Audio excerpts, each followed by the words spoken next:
বিসমিল্লাহির রহমানির রহিম। আসসালামু আলাইকুম প্রিয় শিক্ষার্থীরা, আশা করছি পরম করুণাময় আল্লাহ তাআলার রহমতে তোমরা সবাই ভালো আছো। আজ আমাদের প্রতিষ্ঠানের অনলাইন শিক্ষা কার্যক্রমের অংশ হিসেবে আমি অষ্টম শ্রেণীর সাধারণ বিজ্ঞান অষ্টম অধ্যায় প্রতীক, সংকেত এবং যোজনী এই অংশটি নিয়ে আলোচনা করব।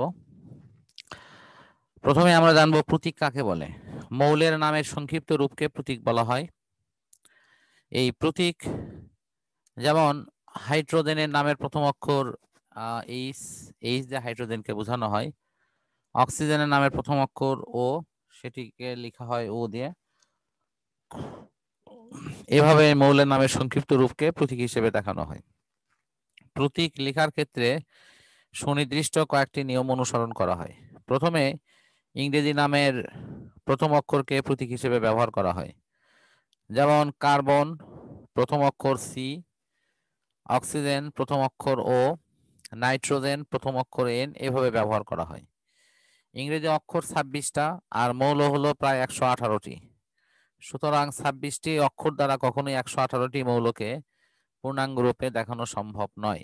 এই কারণে প্রথম অক্ষরের সাথে স্পষ্টভাবে উচ্চারিত হয় এমন একটা অক্ষরকে স্মল লিটারে লিখে আমরা দ্বিতীয় আরেকটি নিয়ম লিখতে পারি। অর্থাৎ যে সমস্ত মৌলের প্রথম অক্ষর একই হয় তাদের যে কোনো একটির ক্ষেত্রে প্রথম অক্ষরকে ব্যবহার করা হয়, বাকি অন্যগুলোর ক্ষেত্রে প্রথম অক্ষরের সাথে স্পষ্টভাবে উচ্চারিত হয় এমন একটা অক্ষরকে লেখা হয়। আমি তোমাদের বিষয়টি একটু দেখাই দিচ্ছি। যেমন সি দিয়ে লেখা হয় সিতে কার্বন, সিতে কোবাল্ট, সিতে ক্যাডমিয়াম, সিতে ক্রোমিয়াম, সিতে ক্লোরিন, সিতে ক্যালসিয়াম। এখন এই কার্বনের ক্ষেত্রে শুধু সি ব্যবহার করা হবে, আর কোবাল্টে সিও, ক্রোমিয়ামে সিআর, ক্যাডমিয়ামে সিডি, ক্লোরিনে সিএল এবং ক্যালসিয়ামে সিএ। এভাবে প্রথম অক্ষরের সাথে উচ্চারিত হয় এমন একটা অক্ষর স্মল লিটারে আমরা এটি লিখে থাকি। এরপর ল্যাটিন বা গ্রিক শব্দ থেকে নেওয়া হয়। যেমন সোডিয়ামের ল্যাটিন নাম হলো ন্যাট্রিয়াম, সেখান থেকে এনে। পটাশিয়ামের ল্যাটিন নাম হলো ক্যালিয়াম, সেখান থেকে কে। লোহার ল্যাটিন নাম হলো ফেরাম, সেখান থেকে এফই। এভাবে নেওয়া হয়। আশা করছি তোমরা বিষয়টি উপলব্ধি করতে পারছো। এরপর আমরা দেখব যে বেশ কিছু যৌগ যেটির গাঠনিক রূপগুলো কি রকম। আমরা মূল বইতে ফিরে আসছি।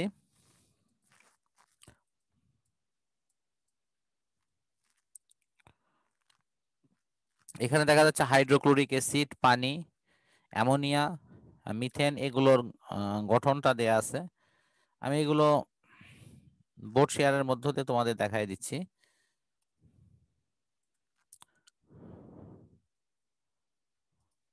যেমন হাইড্রোজেন অণু, এটি এভাবে লেখা হবে, হাইড্রোজেনের সাথে হাইড্রোজেন এভাবে অণু গঠন করছে।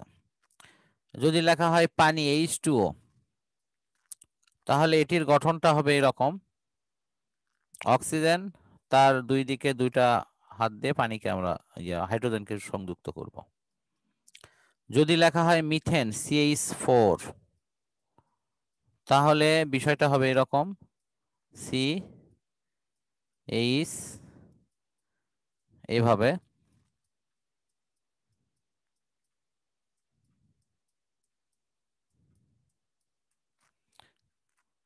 তারপর লেখা হবে অ্যামোনিয়া NH3, এখানে নাইট্রোজেনের যোজনী 3, তাহলে নাইট্রোজেনের 3 দিকে 3টে হাত দেওয়া হবে এরকম। যদি লেখা হয় হাইড্রোক্লোরিক অ্যাসিড HCl, তাহলে কেমন হবে? H এবং Cl এর মাঝখানে একটি টান দিয়ে আমরা এটি লিখতে পারবো। তো আশা করছি তোমরা বিষয়টি এখন উপলব্ধি করতে পারছো।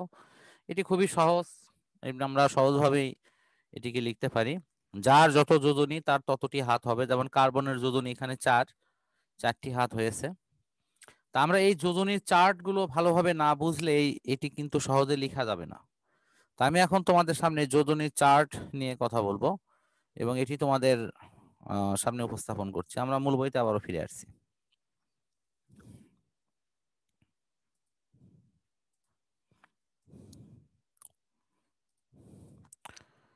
এখানে তোমরা দেখতে পাচ্ছ যে প্রথমে অধাতুর একটি চার্ট দেওয়া আছে, hydrogen, chlorine, fluorine, bromine, iodine. তারপরে দ্বিতীয়তে দেওয়া আছে অক্সিজেন, সালফার, কার্বন। তৃতীয়তে দেওয়া আছে নাইট্রোজেন, ফসফরাস। চতুর্থতে দেওয়া আছে কার্বন এবং সালফার। এভাবে ধাতুর চার্টও দেওয়া আছে এবং যৌগমূলকের চার্ট দেওয়া আছে। আমাদের এই চার্টটা সহজে মুখস্থ রাখার জন্য আমাদের এটি বারবার লিখতে হবে এবং এই লেখার কৌশল নিয়ে আমি তোমাদের বোর্ড শেয়ারের মধ্য দিয়ে বিষয়টি দেখাই দিচ্ছি।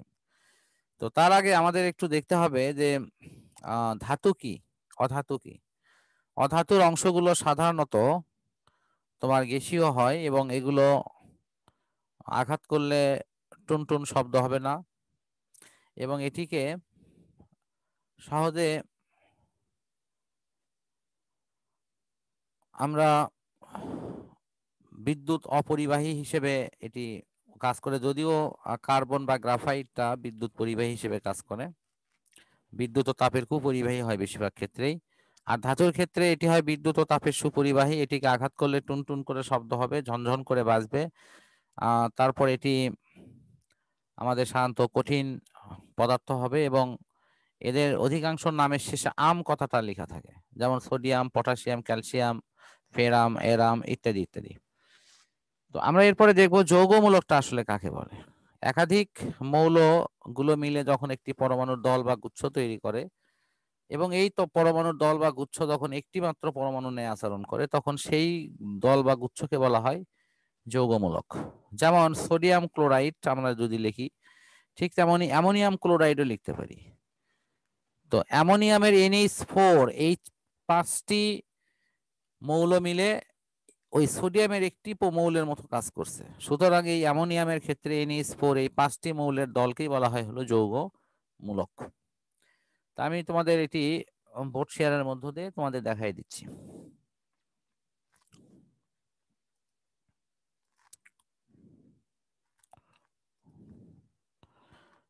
প্রথমে দেখাবো হলো অধাতু।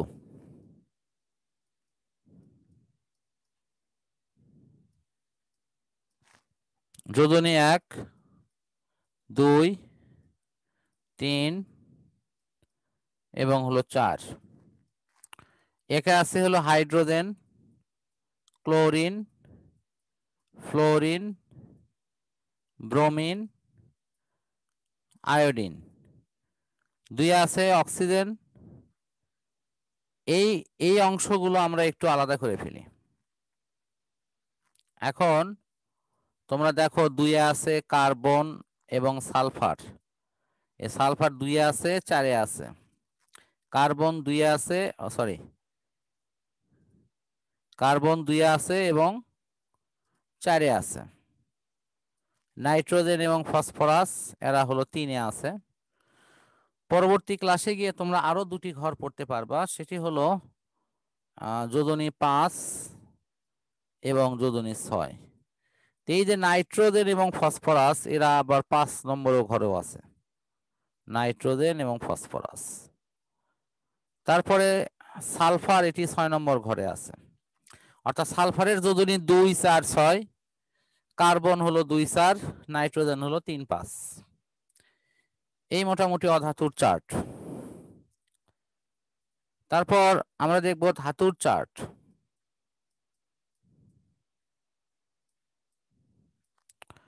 যোজনী 1, 2, 3, 4।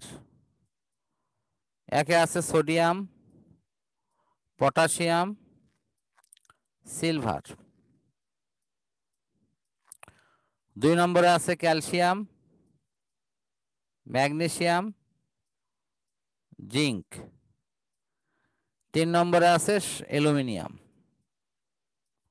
এই মোটামুটি 7টা মৌল। এরা এককভাবে একটা নির্দিষ্ট ঘরে থাকে। এরপর আমরা দেখব কপার 1 আছে, 2 আছে। 1 আছে, কপার 2 আছে। সোনা অরাম যেটা সেটা 1-এ আছে, 3-এ আছে। এরপর লোহা ফেরাম, এটা 2-এ আছে, 3-এ আছে।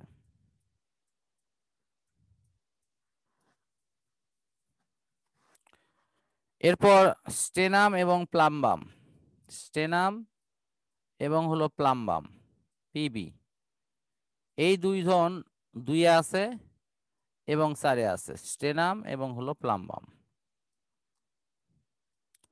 বিষয়টা এখন তোমরা নিশ্চয়ই বুঝতে পেরেছো যে এটি কিভাবে আমাদের লিখতে হবে। যদি আমরা এভাবে লেখার মধ্য দিয়ে প্র্যাকটিস করি তাহলে অনায়াসে এটি কিন্তু আয়ত্ত করা সম্ভব। নতুবা যদি আমরা এমনি এমনি মুখস্থ করার চেষ্টা করি তাহলে কিন্তু এটি সহজে আয়ত্ত হবে না। আমরা এরপরে দেখব হলো যৌগমূলকের অংশটি।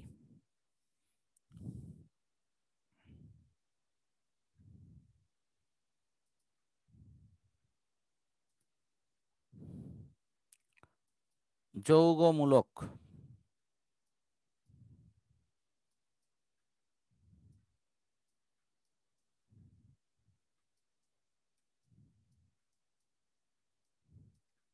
যোজনী 1, 2, যোজনী 3। যোজনী 1-এ আছে অ্যামোনিয়াম NH4, এরা ধনাত্মক সুতরাং প্লাস। ফসফোনিয়াম PH4, এটাও ধনাত্মক। তারপরে হাইড্রক্সিল, এটা না minus. Nitrate NO3 minus. Nitrite NO2 minus. এখানে হলো কার্বনেট 2 নম্বরে CO3, এটাখানে যোজনী 2 এই জন্য -2। সালফেট SO4 এরকম। Sulphite SO3,